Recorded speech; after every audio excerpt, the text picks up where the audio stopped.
Le collectif de défenseurs des droits humains au Sahara occidental questionne l'opinion internationale sur le futur du processus de décolonisation de la dernière colonie du continent africain. Dans son rapport annuel publié la semaine dernière, la CODESA documente les violations des droits humains perpétrées par les forces d'occupation marocaines entre septembre 2020 et décembre 2021. Le document rapporte que la répression a augmenté sensiblement dans les territoires occupés du Sahara occidental depuis la rupture unilatérale du cessez-le-feu par l'armée d'occupation en novembre 2020. Le rapport affirme qu'au moins 20 exécutions extrajudiciaires ont été menées et que plus de 121 Sahraouis ont été arrêtés pendant que 264 personnes souffrent de lésions graves et de blessures conséquentes à différentes attaques menées par le royaume occupant. Dans le sillage, il est à rappeler que plusieurs civils de différentes nationalités ont été assassinés au moyen d'armes de guerre par le régime d'occupation marocain.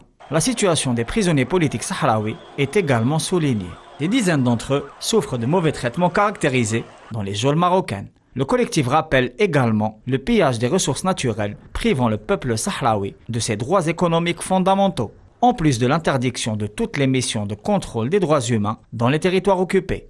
À ce propos, la visite du représentant du secrétaire général des Nations Unies a été récemment ajournée pour une carence de crédibilité des interlocuteurs proposés par le Royaume. La responsabilité historique de l'État espagnol dans la décolonisation du Sahara occidental est également pointée, surtout avec la poursuite de la politique du fait accompli colonial accélérée par la coopération sécuritaire entre le Royaume et l'entité sioniste.